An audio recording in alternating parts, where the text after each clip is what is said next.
welcome back to our channel. Back with a part 2 of uni experience. Yeah. Yeah. And before we start, we just like to say thank you so much for all the love and support you guys have shown us with our first uni experience video and our intro video. It's been amazing. Yeah, I was very scared, quite nervous, but yeah, everyone's been like really supportive and encouraging, which has been really nice. Hopefully like we give you something, like a reason to keep supporting us. Yeah. And you actually enjoy what we're putting out there. Yeah. So yeah, we actually filmed this already, but the devil's a liar. Proper. And the light, I'm telling you, the video looked like an Android snap. What? The video, yeah, looked so... Because not even just like we looked that the lighting was bad, the quality, yeah. We went grey. It was just like... Fam. Like, nah. Defo Android front camera. Yeah. Front camera, because the back cameras, that's it. Not on Snap. On Snap, everything's fuzzy. Right. Everything. Not involved. Yeah. iPhone for life. But yeah, so we're just going to go over like our biggest tips for surviving uni or getting through uni as easy as possible. Yeah. From the perspective of an economics student that lived out and a medical student that stayed at home. Yeah, man. Yeah. So the first thing we're going to talk about is time management. What do you have to say about this, ma'am? So in regards to time management, so the way my uni set up is that the time you have to yourself is literally at the bare minimum. From like first year, you've got lectures from like 9 to 5. You're in a packed room with like 700, 600 people. Like the people that went St. George's will know, like Moncton Theatre was not a joke. So literally by the time you get home, you obviously want to eat, sleep. Obviously I commuted, it was like 45 minutes. By the time you get home, it's defo a myth. Like you want to be watching YouTube and the rest. And I just feel like it just got to a period where like I actually had to push myself. So I was just like, oh, okay, get home, give myself an hour, you know, to freshen up, chill, catch up on Snap. And then literally, even if it was like 2 hours a day, I would do work, which meant that by the time we got to, you know, exam season, I wasn't cramming because I'm not a crammer. Like I don't really work well under pressure. But by like organising and chunking my, you know, all my work into little bits every day, I realised that when I got to like exam time, you know, sailed through, got that, done it, and that's because, you know, I was planning ahead. So, you know, yeah, time was really a strain for me, but once you're like proactive about it, then you'll be fine. Yeah, so about that whole thing about time being a strain, that's more like relevant to subjects like medicine, engineering, where you guys have lectures like every day, all day. Whereas with subjects like economics, even more so for subjects like English, history, IR, politics. What's IR? International relations, sorry. We have like barely any contact hours and it just keeps getting less and less and less. And I feel like that's the biggest jump between A-levels and or sixth form, college, whatever you did. Definitely. And uni, for me and a lot of courses, is that you're going to have so much free time. So all of a sudden you have to learn how to not get gassed by the free time, because you're gonna have free time and most likely if you're moving out you're gonna have no one on your back telling you do this, do that, do that. So beyond uni you're gonna have to like if you work you're gonna have to put that into your schedule, tightening up your like flat or just looking after yourself, going out, whatever. Like you need to live a life where you're beyond your degree, so you have to like plan everything and there's no one on you to say, oh, you're spending too much time doing this. Like no one to check you really. So I think the main thing is just that you can easily get gassed, I'm not even gonna lie. And for me, for the first 2 years my time management was not on point at all, but in final year like I really patterned that and it was reflected in my grades basically. So as Maame was saying, cheese as Maame was saying, I think planning out your schedule for revising is very helpful. And just not taking too much on, being honest with yourself. Like I know there was a point when I was working and I was working too many hours and it was just like getting in the way of everything else. So I left that job and found one that was more suitable for a student lifestyle. So I think a lot of it is just about self-discipline really. And don't think that, oh yeah, first year doesn't count so I can slack, because it's going to get you in a habit. First year counts. Like even though it's just, what is it, 10% at the end, That might be for you. Yeah. For most people, it's nothing. Is it? There's nothing for most people. Oh, for me, it was 10%, and that could be the difference between you getting a 2-1 and a first. And honestly, I feel like first year is there, as P said, to help you build habits and to, you know, gauge ways in order to like know if you need to change the way you revise, because the way a lot of people, the way we revise in sixth form is so different to the way you revise in uni. Have you realised that? That's true. Because it was like a lot of cramming, doing things at the end, whereas in uni it's actually like steady, slow, and doing a bit every day. Yeah, that really works. I think especially with uni, like staying on top of your notes every day, even if you don't revise throughout the semester, because for our course a lot of it was having to pick. You won't have to revise every topic kind of thing for the exam.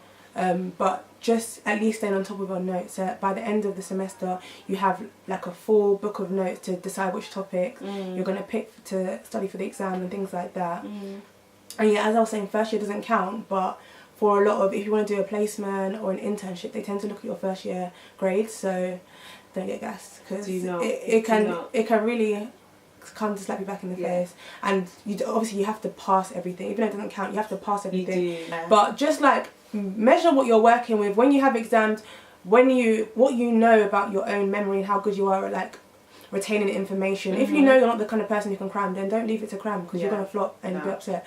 So just know yourself basically, and enjoy your first year, because first year can be lit. Yeah, first year should be lit, but it definitely should be. Don't get gassed. Like, don't go overboard. Yeah, enjoy yourself. Take time, man. Play, work harder, play harder. Do you know what I mean? Basically. I think in the first video we recorded, the Android one, I was just talking about how like weekends for me were always a reward. So like literally I'll do work on Monday to Friday, knowing that on Sunday and Saturday I can get lit without even feeling bad or thinking that I've got work to do. So like if you like reward yourself in a sense and like work towards something, I think will be so much easier. So even if you're just like, oh, for every hour of work I do, maybe I've got 15 minutes to chill, or for every 2 hours of work I do, I can take an hour out to do a series. You know you've done your productive side, and then you know that you've got your fun to play with. Do you know what I mean? True. So the next point is regarding friendships at uni. We didn't go to the same uni, but you can do that anyway. I went to Loughborough. This girl's such a beg. I am such a beg. I am such a beg. Yeah, friendships. For me, I had a very good experience regarding friendships. Like I said, I knew a lot of people before I got there. The new people I met there were amazing for the most part. Like everyone that was close. Like I didn't have any big stories of people snaking me or whatever, but that's just me. And I thank God every day that I'm blessed with same friends, because I've heard some real stories that there are actually some insane people out there, and not everyone has your back. So yeah, I've just been very blessed on that respect. Yeah, so in regards to friend, like everyone that's literally on my Snap, on my Instagram, knows that I'm a firm okay. I'm a firm. Why have we moved up? Have we? Yeah. I think because I was laughing. Oh. Yeah. Everyone knows that I'm a firm believer of, you know, protecting your energy and being around people who are like right for you. And I feel like first year, not for even me personally, for people that I've spoken to, is like the sampling stage. Because obviously like you want friends, you make friends, you join different squads, and then as the year goes on, what people are portraying, you come to know whether it's genuine or whether it's fake. That's do you know true, what I mean? Yeah. And towards that, because literally, would you not say that by the end of first year, people show their true colours for you? But then you didn't really have a bad experience. That's what I'm saying. But do you know what I can say? I feel like I do see that a lot, that people make their lifelong friends. Not all of your lifelong friends are going to make it at uni. Be in first year. Yeah. You're still finding yourself. Yeah. You're still gassed. Like no matter what, even though we're saying like don't get gassed, you're probably still going to get gassed. It's hard not to. I'm not even going to lie. Like there's a lot to get gassed about. The thousands are dropping every 4 months. Like the freedom. Mom's not pulling her phone. Not just everything. Like you're going to get gassed. You're definitely going to get gassed. You're definitely. But just have boundaries to your gassness. That's what I think. Basically. Get gassed to a limit, you know? You want to stop the gas. Anyway, but yeah, I was saying, so literally, yeah, you begin to like gauge which people are like connecting with your vibe. And the thing is, one thing I did a lot of in first year was find myself. It sounds really cliche, and when I say like find myself, it was like I began to like understand why I do certain things, and I began to like realize what my triggers for happiness, my triggers for like anxiety and things were. And like I realized that around certain people, they would make me really anxious, and I'd realize that I'm triggered. So in that moment, I'd like make a mental note and just be like, oh yeah, this, not even like this friendship's not gonna work, but I need my distance. And then gradually close friends fell into place, and then acquaintances fell into place, if that makes sense. Enough. But there's nothing wrong with not everyone being your best friend. Yeah, definitely. Like we're saying, you're gonna have friends for different reasons. Like you're gonna have your close friends. You're gonna have different reasons and different levels. Like it's just natural. Yeah. I feel like that's one thing I can say about uni is I learned more. Even though I didn't have a bad experience with friends. Yeah. I learned more about like what friendship is and what it should do for you, and just how like if people drift apart, like what, especially adult friendships, like when you get older, as you get older, like more things are gonna come against you. Yeah, in terms of friendship, you're gonna have to work at. You're gonna butt heads. That's the thing. So you just naturally learn that sometimes you outgrow people, or you're not gonna be as you might outgrow someone, not be as close as you used to be, but it doesn't mean it's a bad thing. And I think at uni, that's just a thing to not get like. If you have someone that you're close to in first year and then you start to drift apart, then it's part of life. It is like it's just. And don't let them make you feel bad about it, because it's actually part of life. Like, it's not that deep. Yeah, there's so many people in the world. You're gonna find other friends. So it's just not that deep. But and communication is mad key. Like I honestly think I haven't done it personally, but I like really want to learn how to do it. So not necessarily like burning bridges and giving people the cold turkey or cold shoulder. Just like communicating how if someone's done something to you.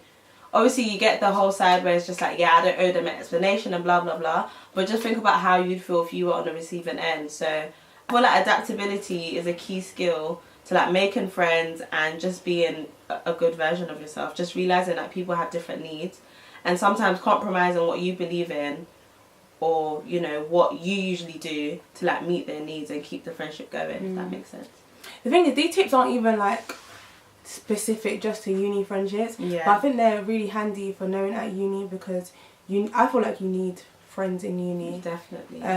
When I hear about people going to uni and not making like close friends, I do feel sorry for them, because I feel like it's so helpful to have a nice friendship group around you. Like it can be as much as saying you get gassed being away from home. It can be hard being away from home, especially if you're not used to it. Uni can be very, very stressful. Like your course could be stressful. Exam season, oh my gosh! Like I can't imagine going through so many points at uni without friends. Help you. Make friends with the older years as well. Yeah, they will help you. They are the real life plugs. Like they will help you. They've been through that year before, so they will give you the advice, the tips, anything you need. And the next point is housing. This is my bit, alright? I'm coaching because I'm still in my house. Housing, yeah. Sorry, I deleted the notes. Okay, housing. Okay. Yeah. Let me give you one big main warning, yeah? Student landlords do not care about you. All they care about is getting your money. Like, this is no word of a joke, especially when it comes to like letting agencies. I'm not even talking about uni halls. They tend to be really accommodating for students, because it's just quite straightforward when it comes to them. But I mean, when you go and get like a house, which a lot of people do in second year with your friends, sometimes you know them, sometimes you don't, with a student letting agency, they tend to take the piss. Like, I've heard so many horror stories. I've had my own bad experiences. They will actually take the piss. They know that you have no experience with housing, and I don't think we deep as students how big of a commitment you're signing onto when you sign a house contract. Like, this isn't even a phone contract, a big deal. Yeah. Because if you have a phone contract and you don't keep up your payment, it's gonna really like affect your credit. Affect. They can put like a court service on. There's just so much that can happen to you if you don't keep up to a contract. But a whole house, do not, like, as I said, don't get gas, because I'm telling you, we got gas. Basically, as soon as we went to go and look for a house, I was there. She was there. She went to Loughborough. I was there. Why were you there when we were looking for a house? But, okay, when we went to look for a house here, tell me why we signed on to the contract that very same day. Like, no one, who does that? It's because they gave you drink and sweets. I'm telling you, they entice you. They entice you. The way way this company, if you go Loughborough, the way this company will market themselves, because most of the other estate agencies, even the student ones, I mean, they'll wear like suits. It's like quite a professional environment there. This one, they have pool table, mini fridge with fizzy drink, lollipop they give you as they're about to steal your money. Like they will entice, and they all wear jeans. They're all young. They're the worst. They're the snake, and they're the biggest estate agency in Loughborough as well, because the surprise fees are like, but they just kept popping up with, oh, you have to do this. I'm just like, bitch, where? Like, this just came from nowhere. Yeah. But they know that, and all they could ever say is that you signed the contract, which is true. Did we read it properly? No, we treated it like terms and conditions. Don't do that. It's not. I accept. It's not a terms and conditions. It's a whole housing contract. Like, you probably owe them about $5,000 that year, thereabouts, more or less. So don't just. It's not a pretty little thing basket for you to just say I accept. Yeah. Do you know what I mean? It's actually a big deal. Also, concerning your deposit, they tend to make excuses for not giving you back your deposit at the year. This is actually so common. So for us, for a lot of people, what they do is, if they say your bills are included in the rent, they tend to put a cap on it, which they won't tell you what the cap is. They won't even tell you that there is a cap sometimes. So if they say bills included, no, there's a cap. It's called fair usage, but that fair usage cap seems to be unfair for a lot of houses. A lot of people seem to go over, funnily enough, if they couldn't find another reason to take your deposit. Yeah. So what you can do is you can be asking them along the year, are we under our usage? Like, give us readings of what we use and tell you know that we're on track. Let them know that you're onto them, because a lot of people won't be onto that. Let them know that you're on their case. Okay. And also, you have the right to anything they take your deposit for. Like, anything they take that they don't give you back your deposit for whatever reason they find, you have the right to ask for the receipt of whatever it is. So for us, we burnt the carpet. With my straighteners, there was about that much of the carpet gone. Each of us didn't get our £200 deposit, so it cost £600 to fix that much carpet. Yeah. But then, as your friends, they must have been pissed off that they had to pay for you. No, to be fair, Maxine burnt her. Oh, she burnt it. But it was like together, like this much carpet, and really like 600. But the thing where we know, if it wasn't that, they would have said we went over our usage. They literally would have found something. Yeah. But I didn't know all this stuff about you can ask for a receipt, like, because if I'd known, I would have taken them to court. I would have chased them so I got my money back. Don't play with people. That's actually what I do. Like. But I didn't know all this. Yeah. But there's a thing, a lot of universities that will actually give you advice concerning this, which I also found out a bit late. So it's your parents or people that have signed contract or used the agency before, ask them their experience. Like, just shop around. There's not an investment, but it's like a big deal what you're doing. It's a massive deal. It's a very, very big deal. So like, just don't take it lightly and just sign away. And the thing is, remember that more time. My lollipop. More time, you have to sign like your family or like your parents to be a guarantor. I was gonna say benefactor. But you know, my English is finished. So like, it's something you obviously have to communicate with them, because these people are out here to rob your coins. Honestly, no, don't let that be you, please. And just something for like people that are gonna stay at home.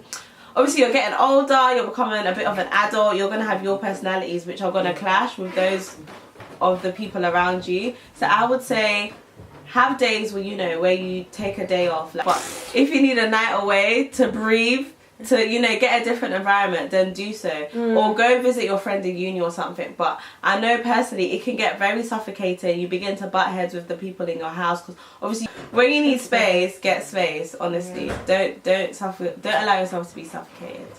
Fair dues. The next point is regarding like general financial management. Yeah. You get student finance, but as we've been saying, what's the motto for this whole video? Don't get gas! Don't get gas. Basically, it's so easy to get gassed when it comes to student finance. Depends on how much you get, obviously, but just please don't get carried away. As well with overdraft, don't get carried away. Student overdrafts tend to be too generous, I think, considering when have you ever been given free money like that? It's credit. Like, do you know what I mean? It's money that's not yours, and you've probably never been in a position where you have thousands that isn't yours. And some overdrafts go up to like $3,000, which I think is a lot, especially if you haven't been. A lot of money. Most of you wouldn't have had a credit card before, anything like that. So it's very easy to get to abuse that. But I would say only go into overdraft if you absolutely have to, because it can be a good tool and it is interest free and tends to stay interest free for a while, even sometimes after you graduate. But don't like get carried away with it, because it's not your money. Definitely not. I fell victim to that, so don't do it. Don't do it, please. The thing is, on one hand, it's good, you know, for like boosting your credit, but only do that when you're good with you know, your finances. Like, don't get gas and be thinking it's, you know, your money. Yeah. It's not. Basically. They will charge you. They know why they do it, because they know that students are financially irresponsible. That's the thing. A lot of these things we're saying is like, just realise that not everyone's your friend. Yeah. Companies aren't your friend. Student letting agencies, banks, it's a business. At the end of the day, their main priority is money, and they know you're not good with handling it. So that's kind of how they make their money.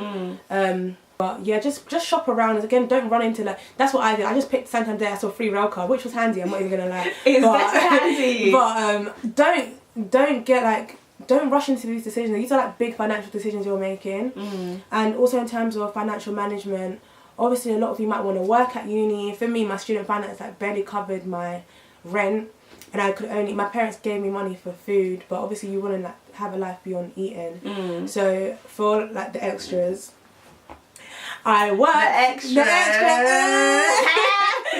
I worked most of the years. Yeah. I think, or second year. I didn't work in first. I don't know, but I worked most of the years, or most of the time I was at uni.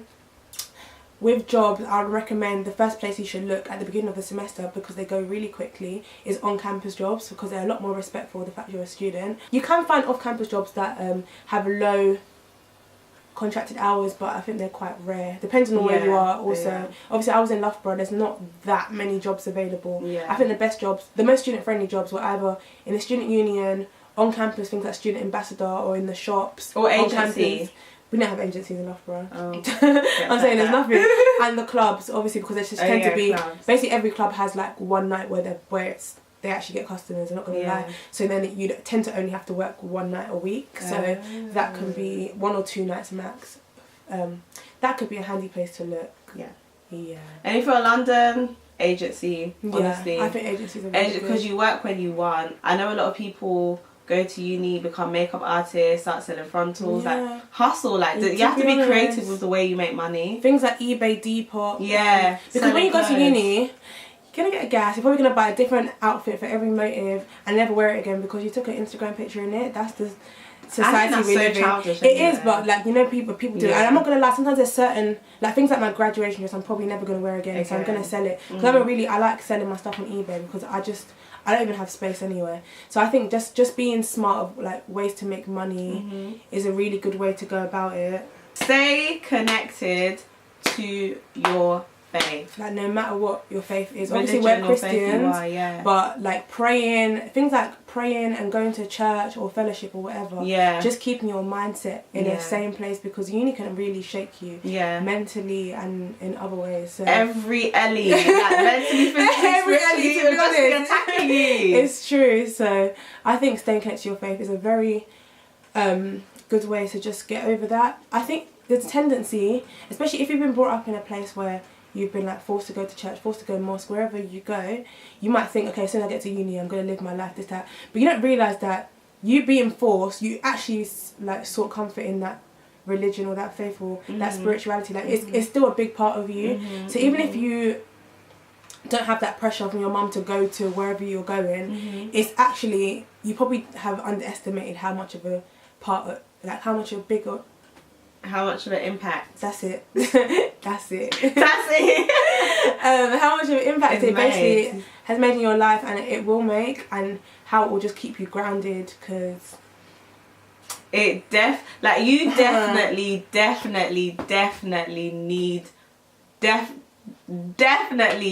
need religion, need inspiration, need uplifting, need grounding. That's need it. Humbling. Grounding. Like, you just need to like remember what life means. Yeah, basically. Stay humble. Yeah, basically. You can create your own fellowship. Like, just have friends over, maybe in your kitchen. Yeah, exactly. Like faith society. And stuff. I've seen pretty much a society for every faith. Yeah. But for me, another big thing that changed between second and final year, I think the biggest thing that changed between second and final year was my time management, and the fact that like I started going to church, started going to fellowship, and just started praying more, just not ignoring God basically. And it just, not only my grades, my grades went up so much, not just that, but like my mindset in I remember like first semester exam season or final year, I was like not stressed at all, and it was so I felt like I started looking at myself like, why aren't you stressed? Yeah. Because I had like peace of mind. Yeah. And I really feel like that was because of me staying connected to my faith. Honestly, there were some exams where I literally just didn't, the day before, because when you revise so much that you revise the day before, there's nothing more you're revising, but just because in the past, out of fear, you have to revise until the examiner says start. This one, the day before is like, I just felt such peace. I was just like, you know what, you've worked your hardest, just take the day to like cook, meditate, prepare for the next, just relax basically, and make sure you're well rested for the exam tomorrow. And it was reflected so well in my grades. And it was crazy because I'd never been that type of person when it comes to exams, to be relaxing the day before. Myth. That is actually my biggest tip. That's it. And then housing, because they're out to get you. Sorry guys, our battery died, so it may look a little bit darker than before, but we had to make it charge for like a few minutes. Right then, well, thank you for watching. Hope someone finds this useful. I hope you guys have a very good uni experience. Don't get gassed. Do not get gassed. Don't get That gassed. is definitely the moral. Time management, financial management, protect your energy, be careful with landlords, keep the faith. Bye!